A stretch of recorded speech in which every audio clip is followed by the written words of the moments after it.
Listo. Bueno, vamos a vamos a hacer un pequeño repaso. Espero que hayan recibido a tiempo el estudio previo para poder repasarlo, conocer un poquito más de lo que estamos viendo.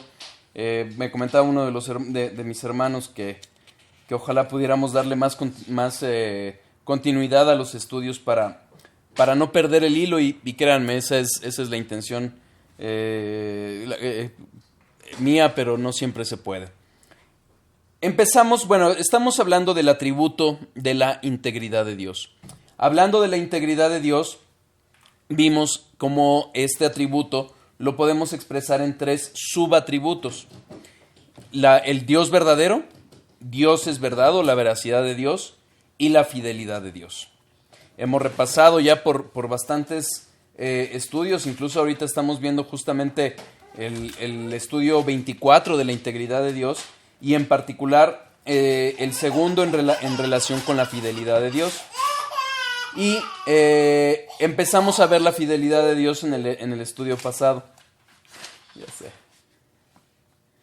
La integridad de Dios, la fidelidad de Dios. Dios es fiel. Veíamos en el estudio pasado cómo Dios, al ser fiel, Él cumple siempre sus promesas. Dios es bueno. Dios ha hablado verdad y lo que ha hablado, lo cumplirá. La fidelidad de Dios es un atributo que garantiza que Dios va a actuar siempre conforme a todos sus atributos. Les ponía el ejemplo acerca de la salvación, cómo Dios cuando salva con misericordia, y cuando condena con justicia, pero nunca lo hace en forma injusta, porque Él es fiel a todos sus atributos. Sí, sin duda, Él es soberano y todopoderoso, y de este lado de la eternidad vamos a tener aflicción. Pero lo cierto también es que nuestro Señor nunca deja de obrar con amor, con sabiduría, con piedad, con misericordia hacia cada uno de nosotros. Veíamos cómo muchas veces como seres humanos buscamos depositar nuestra confianza en muchas cosas y así surgen los ídolos. Pero realmente el único que puede ser objeto de nuestra confianza plena es Dios, porque Él es fiel en lo que ha prometido y es fiel en lo que ha de cumplir. Veíamos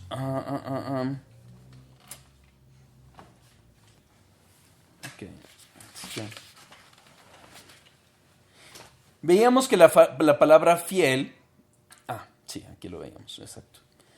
Hablábamos acerca de la palabra fiel, que en hebreo es amán y en griego es postos, y veíamos también cómo el hecho de que estas dos ideas acerca de fiel nos hablan de la certeza y estabilidad.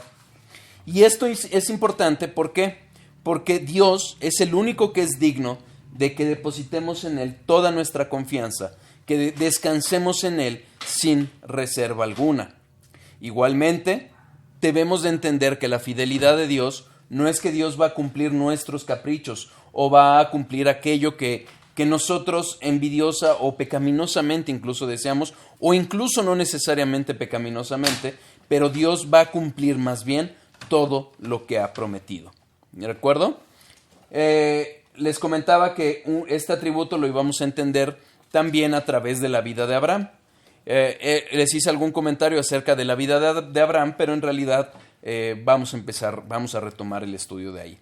Cualquier duda, cualquier comentario, estoy a sus órdenes. Y bueno, aquí vamos. Veíamos cómo Abraham, durante muchas generaciones, sus antecesores, habían adorado ídolos falsos, habían adorado dioses falsos. Acompáñenme por favor a Josué 24:2. Josué 24:2.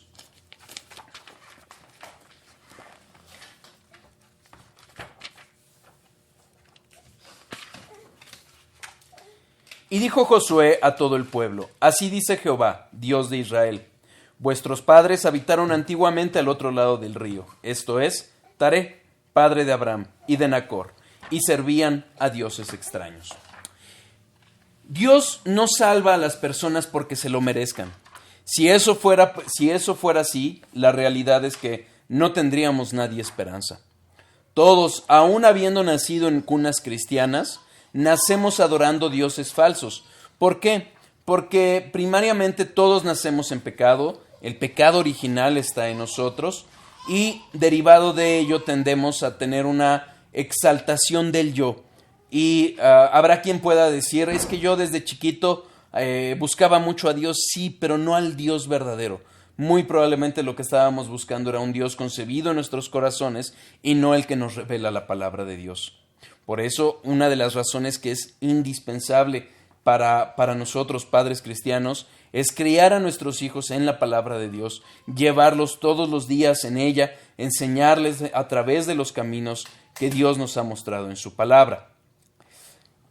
¿Qué es lo que sucede? Entonces, Abraham, hijo de Taré, y obviamente los antecesores de Taré ya se habían desviado. Les exponía en el estudio pasado cómo la caída había llevado primero a que inmediatamente en los hijos de Adán y Eva hubiera un asesinato. Vino una desviación total y después Dios llamaría a Noé y vendría el diluvio. Después del diluvio, el justo Noé también caería en pecado y vendría toda esta desviación. Pero ¿qué es lo que sucede? Ante toda la pecaminosidad que había en la humanidad, ¿qué hace Dios? Dios llama a Abraham. Acompáñenme a Génesis 12.1. Génesis 12.1.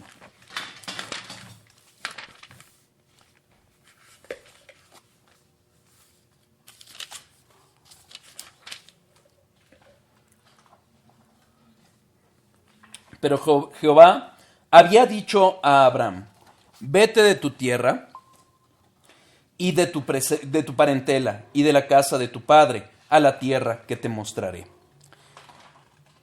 Abraham, en un contexto en el que su familia, sus antecesores eran adoradores de ídolos falsos, eran idólatras, es llamado por Dios. Dios fue el que buscó y habló a Abraham. Él le creyó. Hebreos 11.8.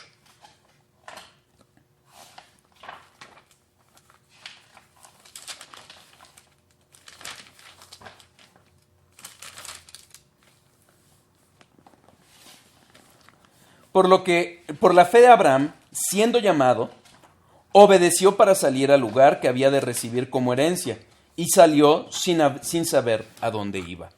Esta es una realidad que en buena medida todo mundo experimentamos al ser llamados por el único y verdadero Dios. Vivimos, insisto, de un contexto en el que adoramos ídolos falsos, aun cuando hayamos nacido en una cuna, a lo que se le llama cuna cristiana, pero no existe tal. Aún en ese contexto, estamos adorando a ídolos falsos. Y cuando Dios nos llama a algo que propiamente no conocemos del todo, que vamos a ir descubriendo a lo largo de nuestra vida cristiana. Pero piensen en este contexto en el que había muy pocos registros acerca de lo que Dios había hecho. Mucho se hablaba oralmente, se había transmitido oralmente. ¿Y qué es lo que sucede con Abraham? Abraham, en este contexto idólatra, llega a Dios y le habla y le llama a que vaya a una tierra que él no conocía. Abraham salió de la comodidad, del conocimiento de su tierra, de la comodidad de estar bajo la protección de su padre y en donde tenía recursos, a una tierra que él no conocía. ¿Cuál era la garantía? ¿Qué era lo que le garantizaba a Dios el poder llegar a un buen destino? Únicamente la palabra de Dios. Esa palabra que Dios le habló era su único fundamento. Por eso Abraham creyó y le fue contado por justicia. Dice MacArthur, abandonó la seguridad presente por la incertidumbre futura, porque sabía que Dios es confiable. Como lo dice Lawson, y lo parafraseo, Steve Lawson, cuando Dios te llama, no sabes en dónde, haciendo qué o cómo estarás en 5 años, pero el llamado es muy claro, seguir a Cristo. no hay ambivalencias, no hay a mí me llamó para seguir en el mundo, no hay a mí me llamó para seguir haciendo lo que yo quiero. No. Dios tiene un llamado muy claro, seguir a Cristo. En el caso de Abraham, pensémoslo, veámoslo desde ese punto. Él estaba, insisto, en una seguridad, en algo que él conocía, pero que lo llamó Dios a un lugar del que no conocía. Más adelante en la vida de Abraham, Dios le había prometido una descendencia y le pidió algo. Le pidió que a ese único descendiente que tenía con Sara, con su esposa, lo sacrificara. Él le pidió a Abraham el sacrificio de Isaac. Génesis 12. Génesis 22. Génesis 22.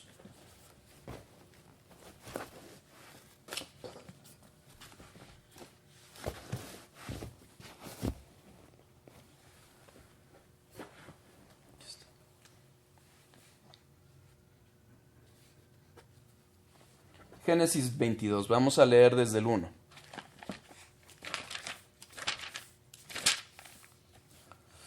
Aconteció después de estas cosas que probó Dios a Abraham y le dijo, Abraham, y él respondió, heme aquí. Y dijo, toma ahora tu hijo, tu único, Isaac, a quien amas, y vete a tierra de Moriah, y ofrécelo allí en holocausto sobre uno de los montes que yo te diré. Y Abraham se levantó muy de mañana y enalbardó su asno, y tomó consigo 2 siervos suyos, y a Isaac su hijo, y cortó leña para el holocausto, y se levantó, y fue al lugar que Dios le dijo. Al tercer día alzó Abraham sus ojos, y vio el lugar de lejos. Entonces dijo Abraham a sus siervos, esperad aquí con el asno, y yo y el muchacho iremos hasta allí, y adoraremos, y volveremos a vosotros. Y tomó a Abraham la leña del holocausto y la puso sobre Isaac su hijo. Y él tomó en su mano el fuego y el cuchillo, y fueron ambos juntos. Entonces habló Isaac a Abraham su padre y dijo, Padre mío. Y él respondió, heme aquí, mi hijo. Y él le dijo, he aquí el fuego y la leña, mas ¿dónde está el cordero para el holocausto? Y respondió Abraham, Dios se proveerá de cordero para el holocausto, hijo mío. E iban juntos. Y cuando llegaron al lugar que Dios le había dicho, edificó allí a Abraham un altar, y compuso la leña, y ató a Isaac su hijo, y lo puso en el altar sobre la leña. Y extendió a Abraham su mano, y tomó el cuchillo para degollar a su hijo. Entonces el ángel de Jehová le dio voces desde el cielo y dijo, Abraham, Abraham. Y él respondió, heme aquí. Y dijo, no extiendas tu mano sobre el muchacho, ni le hagas nada, porque ya conozco que temes a Dios, por cuanto no me rehusaste tu hijo, tu único. Fíjense, es difícil entender muy bien lo que pasó en el corazón de Abraham. Lo que vemos son sus obras, ¿ok? Pero veamos esta realidad. En un inicio, Dios le dice, ofréceme en sacrificio a tu hijo, tu único. Como si Dios le resaltara esta realidad de que era su único hijo. Sabemos que para ese entonces Abraham ya contaba con Ismael, aunque no lo veía porque lo había corrido, debido a la forma en que Ismael trataba a Isaac. Pero lo cierto es que sí vemos una obediencia inmediata. Le dice Dios a Abraham, toma tu hijo y llévalo a Moriah. Y era un camino de 3 días. ¿Qué hizo Abraham? ¿Empezó a dudar? No. Él inmediatamente, al día siguiente, se levantó y obedeció. Isaac se calcula alrededor de 12 años. Ya era un niño bastante, ya no era un niño, ya era un joven bastante fuerte. La leña la puso sobre él, lo ató. Y Abraham estuvo dispuesto a llevar a cabo ese sacrificio. Una de las cosas que se muestra es como Isaac confió plenamente en su padre. Le preguntó y le dijo, Dios proveerá. Le preguntó, traemos la leña, traemos el fuego, no viene el holocausto. ¿Y qué le dice a Abraham? Dios proveerá. Y él confió, se dejó amarrar. Él sabía lo que estaba haciendo y confió. Y Abraham obedeció. ¿Cómo pudo esto? ¿Cómo pudo llegar a ello Abraham? ¿En qué se basó para hacerlo? En la palabra de Dios. Génesis 12:2. Génesis 12:2. Cualquier duda, si voy muy rápido, por favor indíquenmelo. Muy bien. ¿Sí? Ya habíamos leído el 1, vamos a leer desde el 1. Pero Jehová había dicho a Abraham, vete de tu tierra y de tu parentela y de la casa de tu padre a la tierra que te mostraré. Y haré de ti una nación grande y te bendeciré y engrandeceré tu nombre y serás bendición. Génesis 15, 2-5. Y respondió Abraham, Señor Jehová, ¿qué me darás siendo así que ando sin hijo? Y el mayordomo de mi casa es ese Damaseno Eliezer. Dijo también Abraham, mira que no me has dado prole, y he aquí que será mi heredero un esclavo nacido en mi casa. Luego vino a él palabra de Jehová diciendo, no te heredará sino un hijo tuyo será el que te heredará. Y lo llevó fuera y le dijo, mira ahora los cielos y cuenta las estrellas si las puedes contar. Y le dijo, así será tu descendencia. Entonces, ¿qué es lo que pasa? Dios había llamado a Abraham y le dijo que tendría una gran descendencia. Pasaron los años después de que le había dado esa promesa y Abraham no veía el resultado de esa promesa. Lejos de ello, él decía, solo tengo un siervo, y conforme a las costumbres de ese tiempo, si él no tenía descendencia, lo que iba a pasar es que le iba a heredar él. Pero ¿qué le dice Dios? Calma, yo te voy a dar descendencia. Esta era la garantía que Abraham tenía acerca de esta realidad. La palabra de Dios, la promesa que Dios le había dado. Además, ojo, Abraham también sabía algo. Esta promesa no era una promesa exclusiva para Abraham en el sentido de que él, por ser muy bonito, guapo o bueno, iba a recibir. No, esta promesa tenía un propósito. ¿Iba a bendecir Dios a Abraham? Sí, pero no solo a Abraham. Acompáñenme nuevamente a Génesis 12, Génesis 12, versículo 2.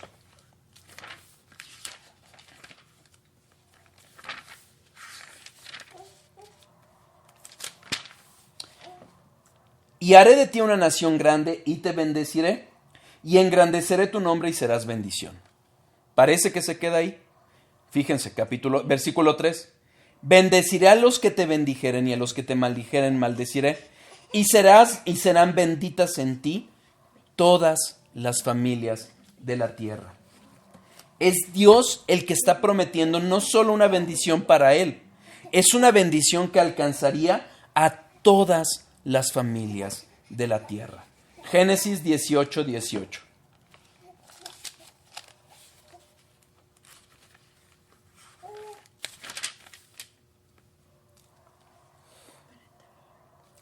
Vamos a leer desde el 16. Y los varones se levantaron de allí y miraron hacia Sodoma, y Abraham iba con ellos acompañándolos. Y Jehová dijo, ¿encubriré yo a Abraham lo que voy a hacer? Habiendo de ser Abraham una nación grande y fuerte, y habiendo de ser benditas en él todas las naciones de la tierra. Dios sí había llamado a Abraham con un propósito. Dios amaba a Abraham sin duda y lo bendeciría. Pero ojo, también bendeciría a todas las naciones, a todas las familias. Había un propósito de Dios en esta promesa que le había dado.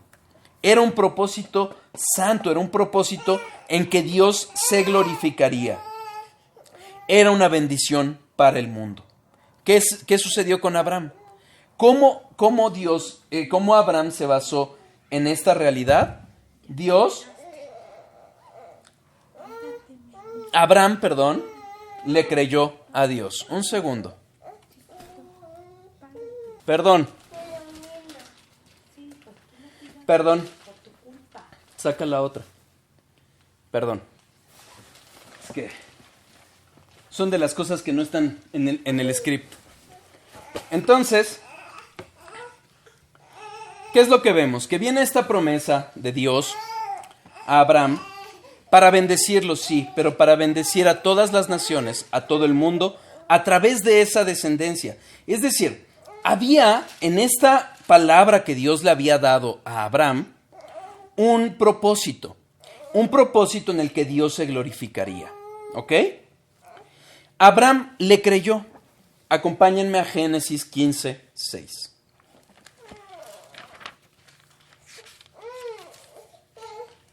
Génesis 15, 6.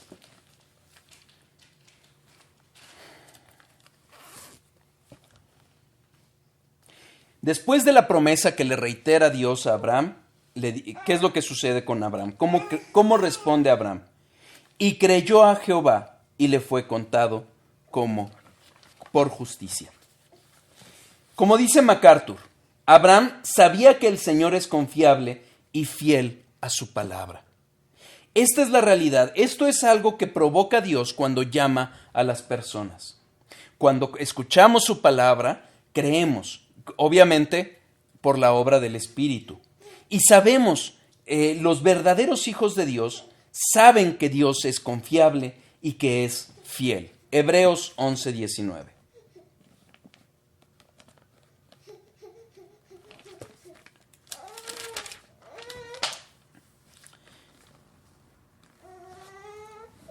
Vamos a leer desde el 17. Por la fe Abraham, cuando fue probado, ofreció a Isaac, y el que había recibido las promesas ofrecía a su unigénito, habiéndosele dicho, en Isaac te será llamada descendencia, pensando que Dios es poderoso para levantar aún de entre los muertos, en donde, en sentido figurado, también le volvió a recibir. ¿Qué es lo que sucede? Insisto, no sabemos con toda certeza qué es lo que pasaba en el corazón de Abraham, pero lo cierto es que él sabía que Dios había prometido y cumpliría. Dios le había anunciado que tendría una descendencia, y esta descendencia sería a través de Isaac. Él sabía que Isaac en algún momento habría, ya sea que si él cumplía con lo que Dios le había mandado, que Dios es poderoso para levantar aún de los muertos. Es decir, si él habría de llevar a cabo esa conclusión, si no lo hubiera detenido el ángel de Jehová, que es una cristofanía, es decir, una manifestación de nuestro Señor Jesucristo preencarnado, Dios aún levantaría a Isaac de los muertos, como lo dice Hebreos 11, 19. MacArthur se aventura a decir que Abraham bajó decepcionado porque no vio el milagro, insisto, y él bien lo dice, no lo podemos afirmar, pero lo cierto es que Abraham tenía plena confianza en que Dios, eso que le había prometido, que levantaría naciones de su simiente que era Isaac, él sabría que lo cumpliría. Quizás no sabía cómo, no tenía certeza de cómo Dios iba a llevar a cabo ese cumplimiento. Pero lo que sí sabía es que conocía el carácter confiable de Dios. Y eso que había prometido, lo cumpliría. Acompáñenme a Primera de Reyes 8:56. Primera de Reyes 8:56.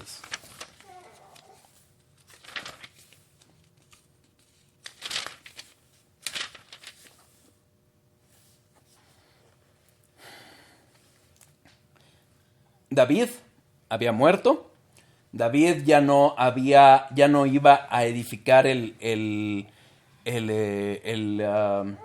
templo en donde Dios sería adorado. ¿Por qué? Porque como se lo dijo Dios, sus manos estaban manchadas de sangre. Salomón lo habría de hacer. Lo hace, levanta el templo y lo bendice, lo dedica a Dios. Y dentro de esta bendición, dentro de esta dedicación, en el versículo 56 dice, bendito sea Jehová, que ha dado paz a su pueblo Israel, conforme a todo lo que él había dicho. Ninguna palabra de todas sus promesas que expresó por Moisés, su siervo, ha faltado. A lo largo de nuestras vidas, podemos voltear hacia atrás y ver en retrospectiva y ver cómo Dios nos ha guiado, nos ha llevado, ha cumplido muchísimas de sus promesas, ha cuidado nuestros pasos, nos ha preservado en la fe, nos ha hecho perseverar en ella, nos ha cuidado de formas en que ni siquiera podemos entender y con toda certeza cosas que ni entendemos.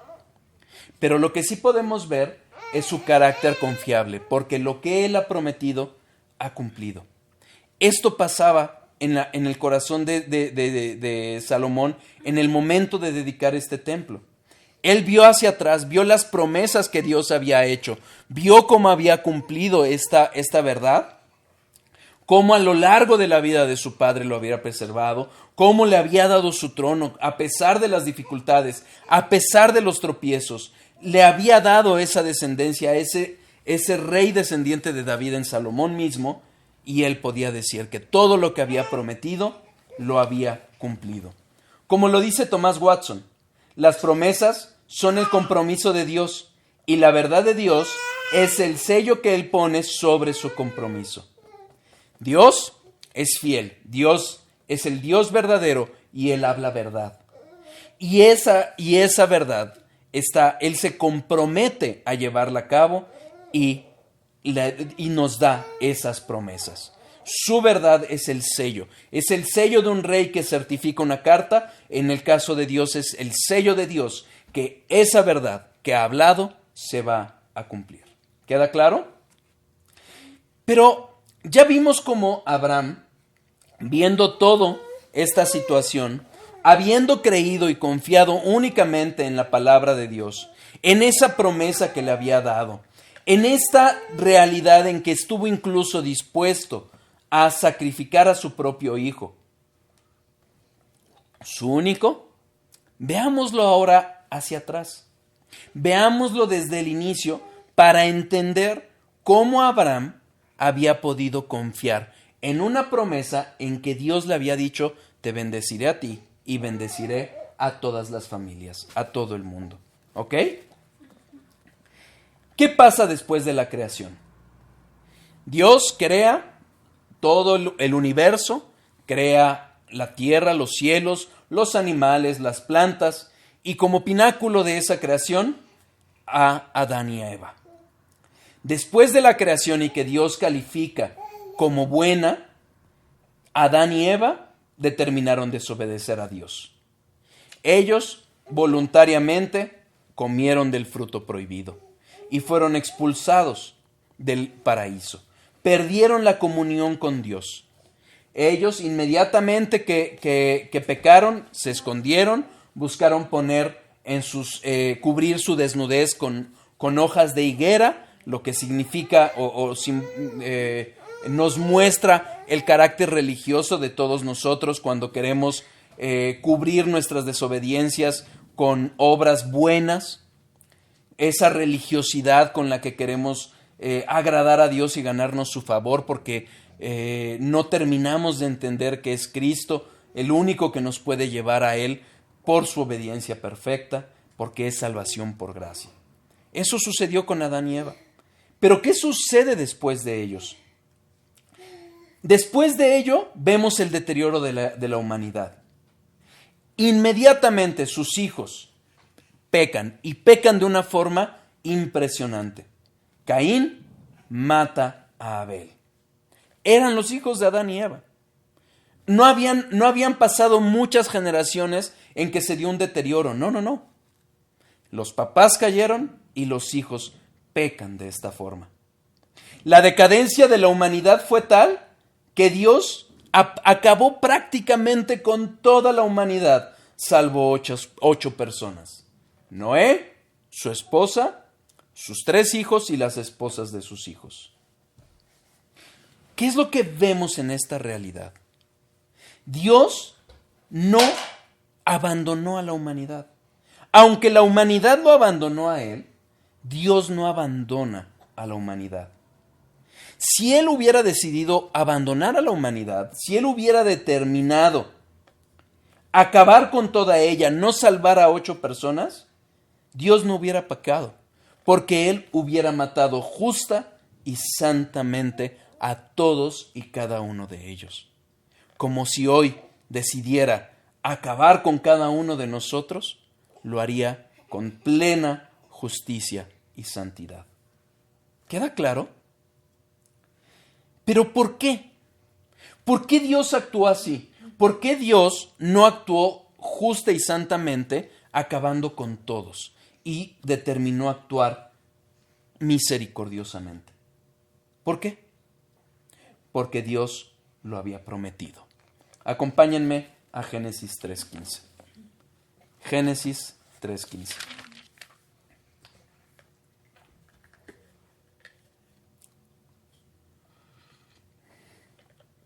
Y le respondió Jehová: ciertamente cualquiera que matare a Caín... No, perdón, estaba leyendo el 4. Génesis 3:15. Vamos a leer desde el 13. Vamos a leer desde el 9. Mas Jehová Dios llamó al hombre y le dijo: ¿dónde estás tú? Y él respondió: oí tu voz en el huerto y tuve miedo porque estaba desnudo y me escondí. Y Dios le dijo: ¿quién te enseñó que estabas desnudo? ¿Has comido del árbol del que yo te mandé no comieses? Y el hombre respondió: la mujer que me diste por compañera me dio del árbol y yo comí. Entonces Jehová Dios dijo a la mujer: ¿qué es lo que has hecho? Dijo la mujer: la serpiente me engañó y comí. Jehová Dios dijo a la serpiente: por cuanto esto hiciste, maldita serás entre todas las bestias y entre todos los animales del campo. Sobre tu pecho andarás, y polvo comerás todos los días de tu vida. Y pondré enemistad entre ti y la mujer, y entre tu simiente y la simiente suya. Esta te herirá en la cabeza, y tú le herirás en el calcañar. A la mujer dijo: multiplicaré en gran manera los dolores de tus preñeces. Con dolor darás a luz los hijos, y tu deseo será para tu marido, y él se enseñoreará de ti. Y al hombre dijo: por cuanto obedeciste a la voz de tu mujer, y comiste del árbol de que te mandé diciendo: no comerás de él, maldita será la tierra por tu causa, con dolor comerás de ella todos los días de tu vida. Es el contexto importante porque debemos de entender que después de la caída, Dios fue el que buscó a Adán. Y hoy no deja de ser diferente. Es Dios el que busca a su pueblo para salvarlo. Sanciona a la serpiente, pero fíjense, antes de darle la sentencia al hombre y a la mujer, les da una promesa. Versículo 15. Y pondré enemistad entre ti y la mujer. Esa él está hablando a la serpiente. Y entre tu simiente y la simiente suya. Esta te herirá en la cabeza y tú le herirás en el calcañar. Dios había prometido salvar a la humanidad. Esa es la razón por la que Dios actuó de esta forma con la descendencia de Adán y Eva, con la descendencia que llega hasta Noé, salva a 8 personas y las rescata. Dios tenía un plan. Y dentro de ese plan, esa promesa que había dado a la humanidad, escoge a Abraham. Como dice MacArthur, Dios no lo escogió debido a su mérito particular, cualidad o virtud. Dios hizo su elección según su soberano beneplácito y voluntad. Esta es la razón por la que Dios hizo este rescate de misericordia y de piedad hacia la humanidad. Dios no solo se iba a mostrar como un Dios justo y santo, que lo es. Dios también se iba a mostrar como el Dios misericordioso, amoroso, sabio, compasivo, que también es. Fíjense, Génesis 18:19. Génesis 18:19.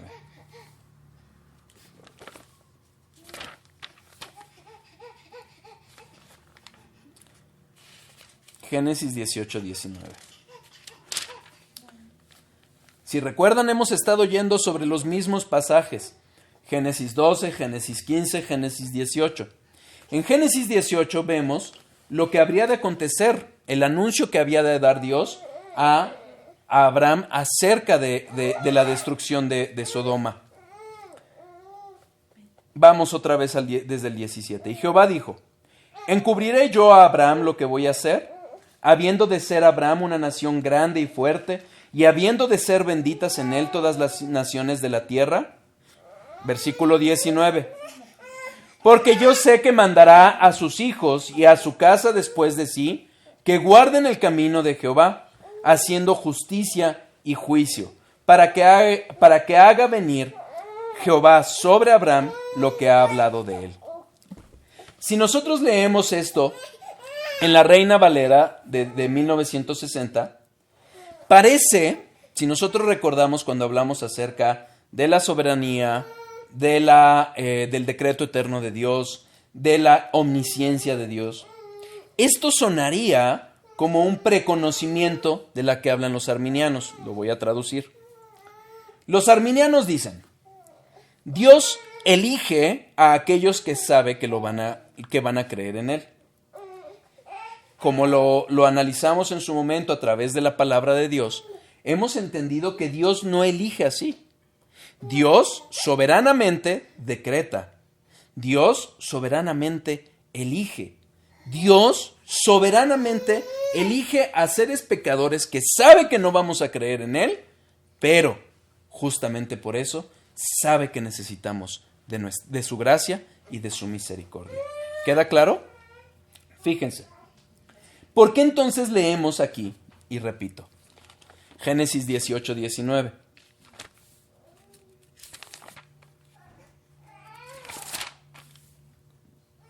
Porque yo sé que mandará a sus hijos y a su casa después de sí.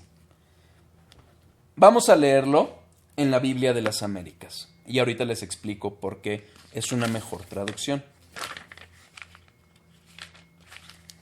Génesis 18, 19. Porque yo lo he escogido para que mande a sus hijos y a su casa después de él, que guarde el camino del Señor, haciendo justicia y juicio, para que el Señor cumpla en Abraham todo lo que él ha dicho acerca de él. La Nueva Versión Internacional.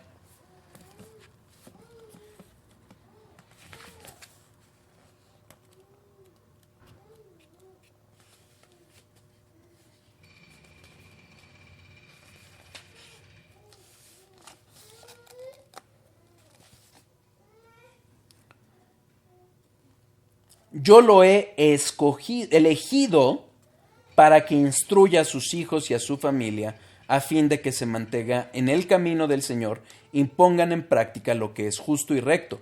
Así el Señor cumplirá lo que Él ha prometido. ¿Cómo de la Reina Valera pasamos de yo sé, que dice Dios, al yo escogí o yo elegí, que vemos en la Biblia de las Américas y la Nueva Versión Internacional? Esto se debe a que el término hebreo, la traducción que hacen Casiodoro de Reina y en la versión Reina Valera, es una traducción textual sin duda. El verbo hebreo que aparece es yada, que es saber, y que es conocer, saber. Pero ojo, este verbo también se traduce como designar y señalar. Como dice Kiel y Delitzsch, que son dos eruditos en el hebreo. Yo he conocido, que se traduce en la Reina Valera como yo sé, es un término que se debe de entender como he elegido en amor anticipadamente. Acompáñenme a Amós 3.8. Amós 3.8. 3.2, perdón. 3.2. A vosotros solamente he conocido de todas las familias de la tierra. Por tanto, os castigaré por todas vuestras maldades. Oseas 13:41.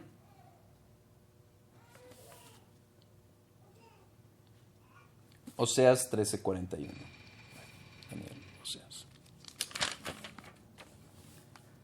13:4, perdón. Mas yo soy Jehová tu Dios desde la tierra de Egipto. No conocerás, pues, otro Dios fuera de mí, ni otro Salvador sino a mí.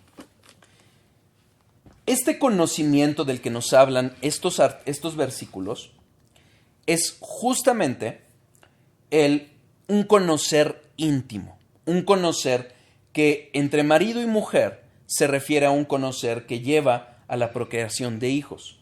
¿Cómo lo vemos? Fíjense, en Mateo 2.